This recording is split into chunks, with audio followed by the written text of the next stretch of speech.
ኦሪት ዘጸአት ምዕራፍ 32 ላይ ያለ ታሪኩ ሙሴ ወደ ላይ ወደ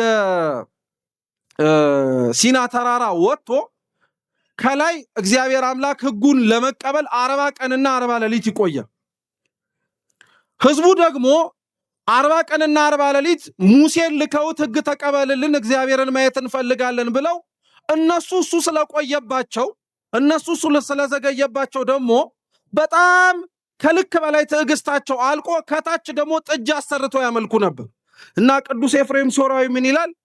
ጥጃ አሰርተው ሲያመልኩ ብትመለከቷቸው እንዳትገረሙ፣ አዲስ የመጣላቸው ሐሳብ ሳይሆን ድሮኑ በልባቸው የጸነሱትን ኃጢአት ነበረ ቦታ ሲያገኙ ይተፉታል።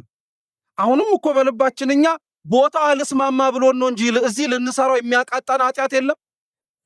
ቦታው አልስማማ ብሎን ቦታው የቅድስና ቦታ መሆኑን ተደጋጋሚ ስለሚነገር እግዚአብሔር እንዳለበት ስለሚነገርና ስለሚሰበክ ተሳቀን ነው እንጂ እኮ ውጭ የምንሰራውን ኃጢአት እዚህ ላለመድገማችን ምን መተማመኛል? ለነገሩ እኮ እዛ ውጭ የምንሰራውን በደል እዚህ አንሰራውም እንዴ?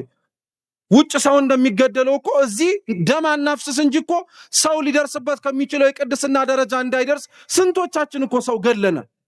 ምሳሌ ልስጣችሁ። መቼም እዚህ ሰፈር ሌሎቹም አካባቢዎች ላይ በአንድም በሌላ ምክንያት ምግባረ ብልሹ የሆኑ ሰዎች ሊኖሩ ይችላሉ። በተለያየ ሱስ ውስጥ ያሉ እየሰማችሁ ነው። በተለያየ ሱስ ውስጥ ያሉ ያ ሱስ የያዘው ሰው መቼም እንደኛ ያልኩት ስለገባን መጥቶ ቤተክርስቲያን ሲያይ በአባቶች ስብከት ባለው ትህትና ተማረከና እውነትም ቤተክርስቲያን አለመኖሩ ቆጭቶት ይገባል። እንግዲህ ሰው እንዴት እንደገደልን ልነግራችሁ ነው። ይገባል፣ ወደ ውስጥ ይመጣል። ከዛ በኋላ መቼም ከዚህ ካለበት ችግር ለመላቀቅ ጸበል ስለሆነ መንፈሳዊ መፍትሄው ጸበል ይገባል፣ ይጸበላል፣ ይጠጣል። እናንተ ጸሎት እኛ ጸሎት ስናረግ መጽሐፍ ከፍተን አባቶች ሲያረጉ ሲያይ እኔም ማረግ አለብኝ ብሎ ገልጦ ያነባል። ከዛ በኋላ ትንሽ ነባር የሆነውና ሰንበትበት ያልነው ሰዎች ልናናገረው ስንሞክር አያናግረን፣ ልናወራው ስንሞክር አያወራን። ከዛ በኋላ ምን እንለዋለን? ጠጋ እንልና አዲስ ክርስቲያን ከምን ይበልጣል እንለዋለን? ከጳጳስ ይበልጣል ብለን ደና የያዘውን ጸበል ደና ገልጦ ሊያነበው የጀመረውን ጸሎት ደና ለመኖር ለመለማመድ የመጣውን የቅድስና ሕይወት የትም አደርስም ትኩስ ስለሆንክ ነው እንጂ ስትሰነብት እንደኔን የምትሆነው ብለን አጉል ስብከትን ሰብከዋል። እንዲህ ብለን የገደልነው ሰው የለም አለ።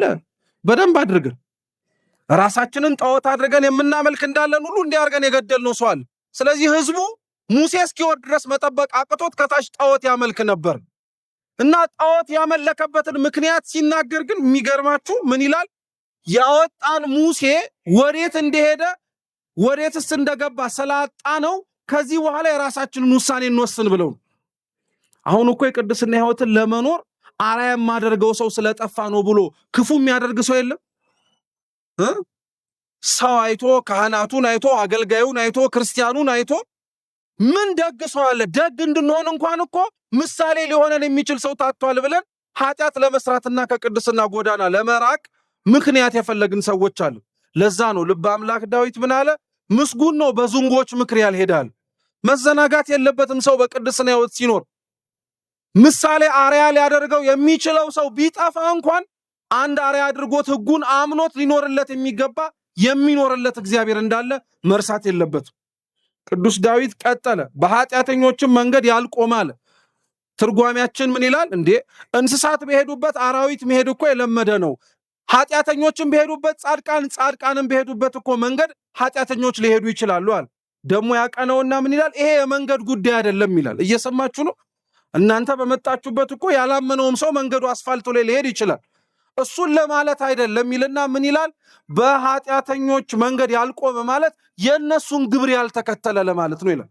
ዛሬ እኮ የኛን የክርስቲያናዊ ሕይወት ኖረን ከመታየት ይልቅ ሌሎች የሚኖሩትን የአኗኗር ዘይቤ የሌሎች እምነት ያላቸውን ስነ ምግባራትን አይተን ማመንማ እንደነሱ ነው ብለን አልተመጻደቅንም። መኖርማ እንደነሱ ነው ብለን አልተናገርንም።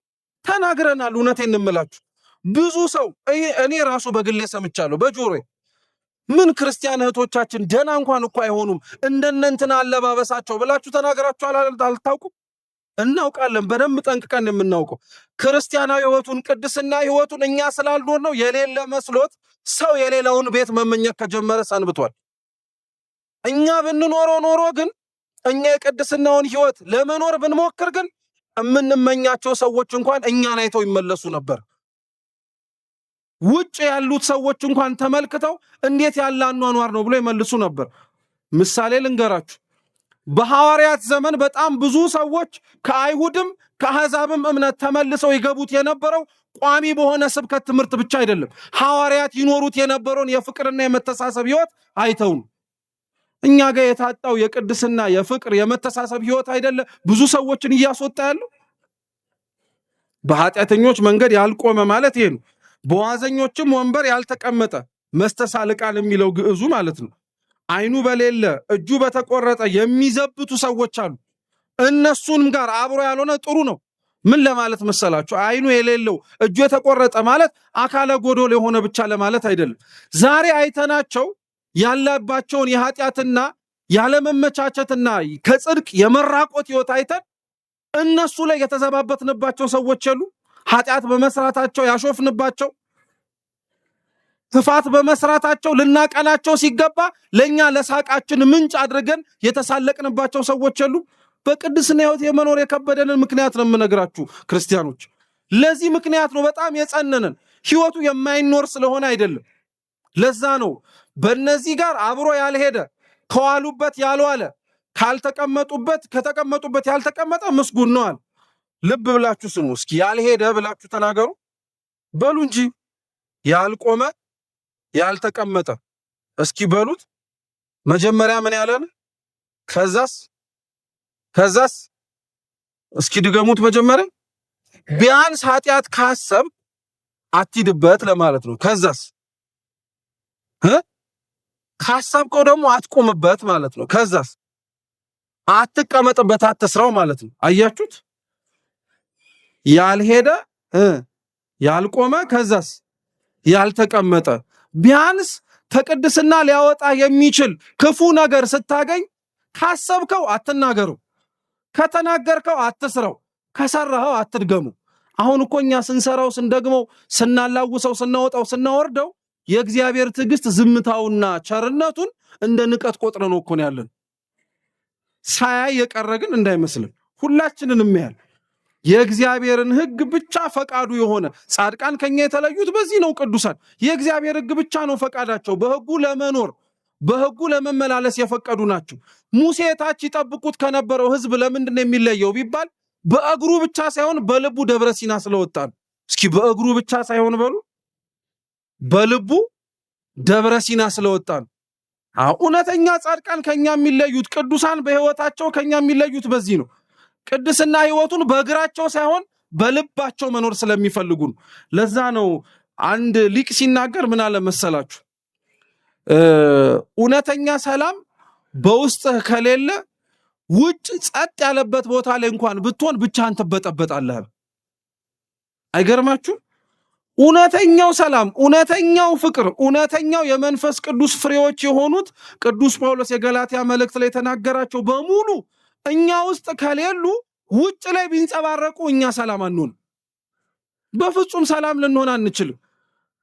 ሙሴ ከታች ያለው ህዝብ እየተበጠበጠ እሱ ሰላም የሆነው ለምንድን ነው? ህጉ በልቡናው ሰሌዳ ውስጥ ስለተጻፈ ነው። ቅዱሳን እኮ ህግ ተጽፎ በሌለበት ዘመን እንኳን ስለ ህግ የኖሩ ናቸው። የተጻፈ ህግ እንኳን ባይኖር እግዚአብሔር አምላክ የጻፈላቸውን የህሊና ህግ ያልዘነጉ ናቸው። አሁን እኮ ቅዱሳት መጽሐፍት ተገልጦ መነበባቸውን ስታዩ ክርስቲያኖች ማዘን ያለብን በነገራችን ላይ እንደሚያስደስተው ሁሉ ያሳዝናል።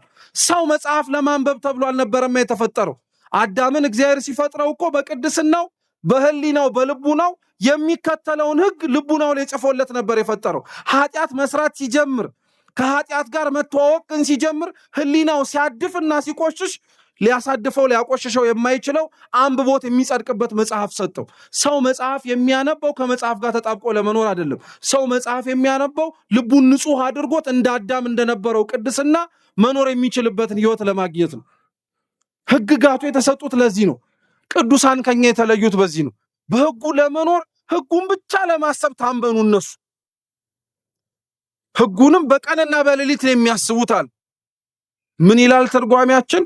በአይነ ስጋም በአይነ ህሊናም በእዝነ ህሊናም በእዝነ ስጋም ቀን በብርሃን ማታ ደግሞ በብርሃነ ማህቶት ያዩታል አለ። እስኪ ቀን በፀሐይ በሉ፣ ማታ በብርሃነ ማህቶት ምን ማለት መሰላችሁ? አሁን ለምሳሌ ይሄንን መጽሐፍ ቀን የምታነቡት የምን ብርሃን አይታችሁን? የፀሐይ። ማታስ ቢሆን በጨለማማ አታነቡትም አይደል? በምን የምታነቡት? ብርሃነ ማህቶት ማለት በሌላ ብርሃን ማለት ነው አይደል? እና ምን ማለት መሰላችሁ? ቀን በፀሐይ የተባለው ፀሐይ ክርስቶስ ነው። ፀሐይ ክርስቶስ ነው። ሌሊት በብርሃነ ማህቶት የተባለው ደግሞ በሌሊት የሚያበሩት ጨረቃና ከዋክብት ብርሃናቸውን የሚነሱትና የሚያገኙት ከፀሐዩ ነው። ቀን ፀሐይ ሳለላችሁ ማለት ፀሐይ ክርስቶስ በነበረበት ዘመን ላይ ሐዋርያት እርሱን በአይነ ስጋቸውም በአይነ ህሊናቸውም በእዝነ ስጋቸውም በእዝነ ልቡናቸውም ያደምጡት ነበር፣ ይሰሙት ነበር፣ ይታዘዙት ነበር።